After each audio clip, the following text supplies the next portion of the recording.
Hello and welcome back to my YouTube channel. I'm Dr. Carmen Bryant and this is Overcoming Narcissist Abuse. Thank you guys so much to all the new followers, new subscribers. Thank you so much for subscribing to my YouTube channel. Thank you for finding something valuable that I have to say. Today I wanted to answer a question by a viewer that sent me an email asking me to talk about what happens when you decide to divorce or divorcing a narcissist. Be prepared for a hot mess. You guys have a good day and goodbye. No, I'm just going to say it the way that you want to say it. Be prepared for the circus in the courtroom. You know, this is their stage. This is the place where they can just act out, and anything that you've ever accused them of, they're going to act it out as if it was them that was the victim, number one. Number two, for a lot of you, financially, you cannot afford legal representation, and so I advise a lot of you to go through programs like domestic violence organizations and programs, or the YWCA, that will connect you with lawyers or legal representation or legal advocates that will assist you either on a pro bono basis, or they will assist you in court cases, and they're familiar with domestic violent cases. Number two, when you're vetting a lawyer, ask questions such as, are you familiar with high conflict cases? Are you accustomed to working with, or have you worked with high conflict cases, domestic violent cases? Do you work or have you worked with cluster B personality disorders, and how they conduct themselves and the things they do in the courtroom to abuse the alleged or the victim or survivor? You know, do you understand how they re-victimize victims in the courtroom? You are taking the opportunity to interview the lawyer. Now, keep in mind that the lawyer or the legal the legal advocate, legal representation, they're not therapists. So you can't go in assuming you're going to give them a a retainer fee, and you're going to keep talking to them as if they are a therapist. They're not therapists. You need to find a therapist that can help you through the process. Legal or lawyers are there to help support you and bring not justice, well, for some justice, but to represent you in a legal courtroom concerning your rights, child support, and the divorce. And that's what they're there for. You don't want a lawyer that's over emotional. You don't want a lawyer that wants to go in and fight as if they're in a battle on the battlefield. And I'm going to give you some resources to go back and look at too, because there was a lawyer that actually said this. You know, you don't want a lawyer that always wants to go in and fight the other lawyer that the narcissist has hired. That's not what you want. You know, you have to accept the fact that you're going in to you want to get away from the abuser, and you just want child support, you know, or you want some type of support to help you, and that's male and females alike. You know, yes, men do go to court and win custody of their children, and I'm talking about those that are not narcissists, those that are trying to save their children, men that are going in to save their children that need help. You know, most people assume that all men are abusers, and they're not.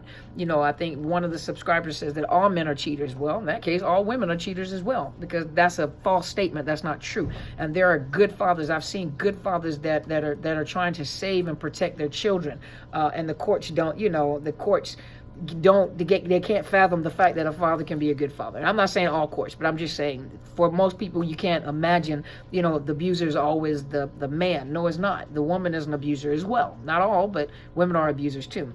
So you have to be prepared when you go in a courtroom. Mentally, you have to prepare yourself, because this is a place where you already know that the narcissist is going to go in and try to re-victimize you.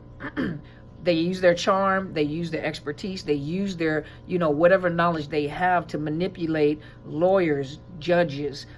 If you have cases in which you're dealing with the GALs or therapists, or, you know, they come off as very credible. They come off as very knowledgeable. The problem is that you react to what they're doing. This is just another place to react, because now they're getting the law on their side. They're getting these people, they're triangulating, and they're using their charm against you. So now they have all these people working against you.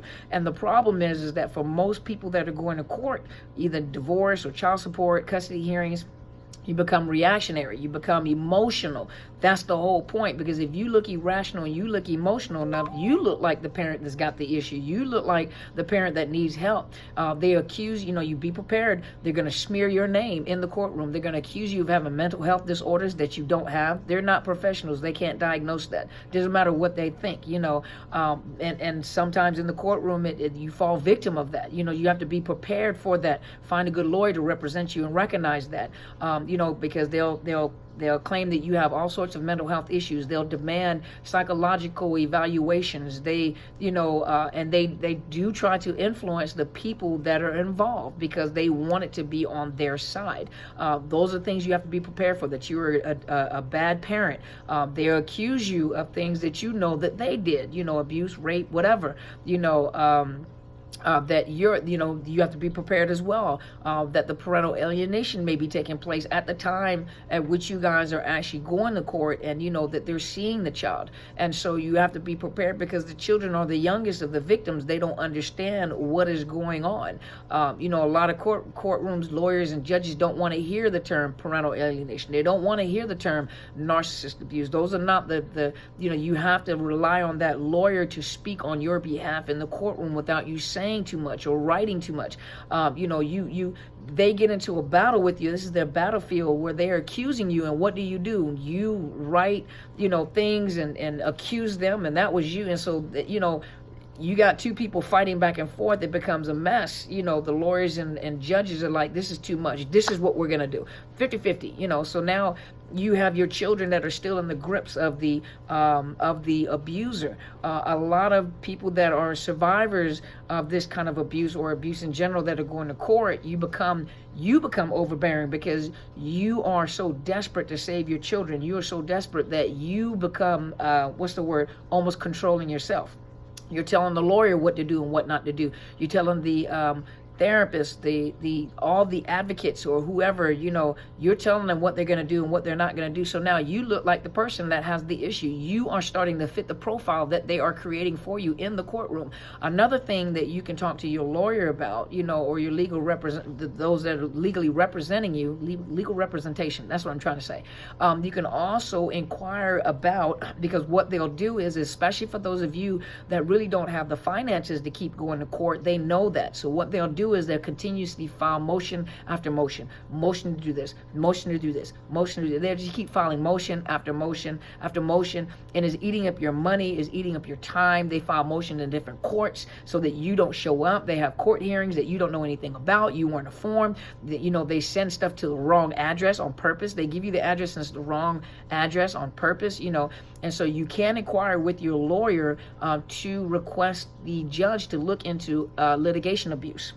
And there's a handbook, from what I understand, there's a handbook that judges have concerning domestic violence and litigation abuse, so that they can be aware that this may be what is possibly happening. That's why you have to depend on the lawyer without you speaking up. We're not saying speaking up, but you reacting to their criticism, to their smear campaigns, to their accusations of you. Another thing, be prepared is, especially in child. I know of one case in which the individual was paying child support, it wasn't a irrational amount, it was okay, it wasn't, and he changed it. He decided to change the amount that he was going to pay. And what happened was he continued, he went back to court to take the single parent who was starting all over again, obviously, and he had married another source of supply that had money. So now together, he made a decent amount, she made a decent amount, and so combined together, they had a pretty decent amount of money. But you got to think, as a single parent, and this is to you single parents, male and female alike, if you're starting all over again, don't expect to be where they're at, regardless of who they've attached and leached themselves onto. You don't have the finances that they have. You are starting all over again, and they know this, meaning that they know that you really don't have a lot of money to keep running in and out of court. And what he did was he decided to change the amount of child support that he was paying, and he took her back to court requesting that they decrease the child support because he was hiding money. And not only was he hiding money, he also, him and his new source of supply were purchasing $1 million home. And so what he did was he was hiding money, but he kept, you guys know, those of you that have purchased homes, they look at your financial flow. So he was fabricating, he was falsifying paperwork, he was hiding money, and he was also bringing up motion after motion after motion in the court to stall, the ability to either see the amount of money he was making or to increase the amount of money he was making to pay more child support in order for him to purchase this home.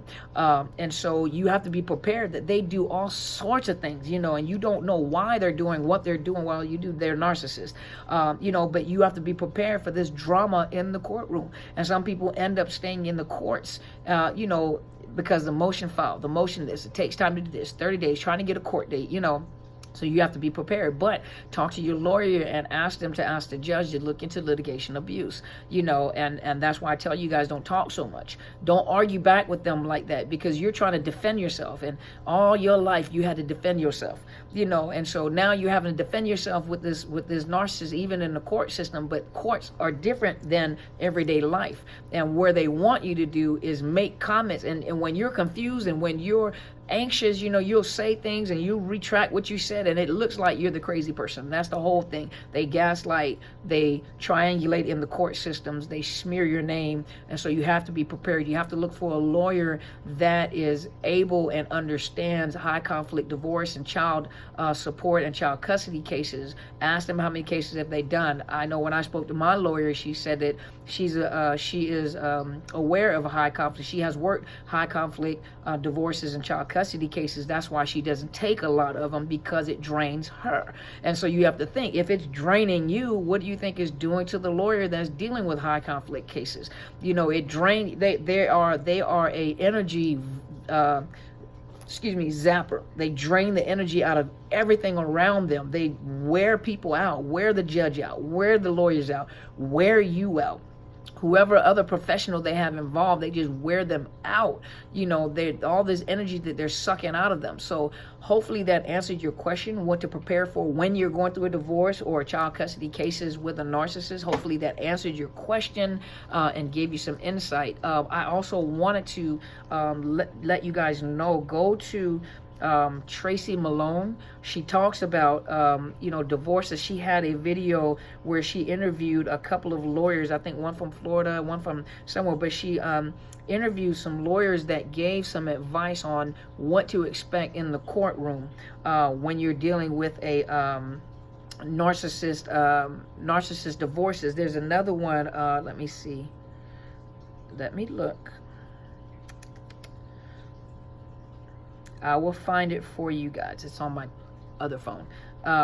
But go to Tracy Malone. Go to Tracy Malone, and she did an interview with a couple of lawyers discussing, these high conflict divorces. They give you some advice on how to handle yourself in the courtroom and what to look for and some of the things to expect. And I'll find some more for you guys to go and look at. And if you have any suggestions, please leave it on the comment sections of those lawyers that actually make videos as well, dealing with narcissistic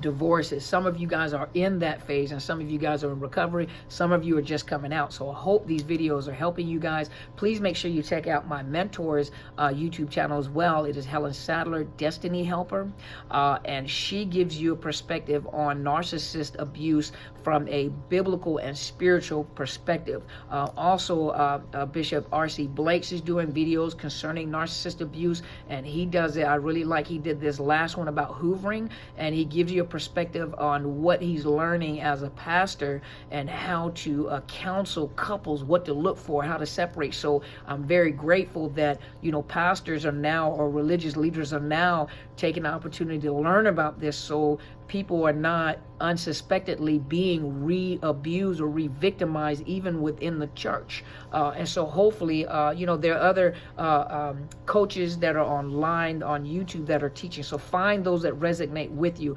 My mentor is really good. I know R.C. Blakes is really good for those of you who've been asking about the biblical aspect. I keep it clinical. and I do interject the fact that I am a Christian, I am a believer, but I do bring it to you from a clinical perspective, and my mentor brings it from a biblical perspective. She's a senior presiding prelate. She is my pastor, she's my mentor, and my spiritual parent, and so she brings it from a different perspective so that you're well-rounded. Now, everyone is not a believer. I do understand that we have many people on here that have different spiritual belief systems. Take the principles out of it and apply it to your belief system. Different cultures, where in certain cultures it's kind of the okay to abuse a woman, or kill a woman, so for some people it's the culture, but hopefully you're learning something and you make a change in your culture, and also doesn't matter your race, ethnicity, doesn't matter your religious belief, your spiritual belief, or your sexual orientation. Abuse is abuse, and narcissist abuse is narcissist abuse. It doesn't matter who you are, and that is not right. That is absolutely not right, and that's why you have so many people now that are speaking up for the victims that we've lost, and those that are still victims, and those that have become victors. Those of you that are no longer victims, you are victors and you are survivors. And so hopefully this has helped you. Thank you so much for tuning in. I'm Dr. Carmen Bryant. This is Overcoming Narcissist Abuse. Please hit the bell so you know whenever I upload new videos. I usually upload Tuesday through Friday. I come on live on Sundays between 8 and 9 o'clock Pacific Standard Time, which is the West Coast time of the US of A. I do have 2 Facebook pages. One is my professional Facebook page, which is Psychological Health Consultants and Services. And the other one is my book, which is Overcoming Narcissist Abuse. Now, sometimes some of the videos that I post on the one that I have for my book, I don't post on my professional Facebook page. But please hit the thumbs up. I post on there. Thank you so much for joining me. Make sure you look on the links below on the YouTube channel. I do have a sponsored link that's there, betterhelp.com/Dr. Carmen, and also Miss Arlene from Canada, my little angel. The lady's name that she's working with, who is a counselor that understands narcissist abuse, is Ingrid Johnson. Ingrid Johnson. Now, I don't know if she's just because the betterhelp.com is worldwide. So if you are looking for a counselor and you really can't find them in your area, they're licensed therapists that are on betterhelp.com at a nominal fee. You pay a fee, which is probably less than you're going to pay for dealing with coaches, as coaches. But it depends, it depends on what you want to invest in your healing, but I don't know if Miss Ingrid is just for Canada, but there are different counselors in betterhelp.com within your areas. They're licensed counselors that do telephone, Skype, FaceTime, that will assist you. And she said that this lady's awesome and she understands narcissist abuse. So please go look her up. Maybe, I don't know. Her name is Miss Ingrid Johnson, and she understands it. And so those of you that are looking for therapists, the link is below. My book link is below. Barnes & Noble and Amazon. It is Unmasking the Illusion of Perfection. Please order a book. Order it for your teenagers too, so they understand what is going on. Thank you for all your support in purchasing books and purchasing bulk books to give to other people. Thank you so much. If you can get them into, these are real story of real people. And I'm not the only author that talks about narcissist abuse, but if you like the book, go to the domestic violence shelters, let these people know that you're not alone. Here goes some stories, and thank you so much. Also, I'm on Podbean. Stay tuned. I'm getting ready to record another episode. The first one that's on there is the radio interview between Bryant Corbin and I from KISS FM 104.7. Him and I were DJs together at a radio station in Alabama a long time ago, and he has his own radio station in Alabama, and so he did an interview, and I posted the interview in Podbean. So I'm going to come on and start doing my own Podbeans. It's time consuming, so it takes a little time to do it. But thank you guys for the support, and thank you even for suggesting it. Thank you so much for being here, and please go be great.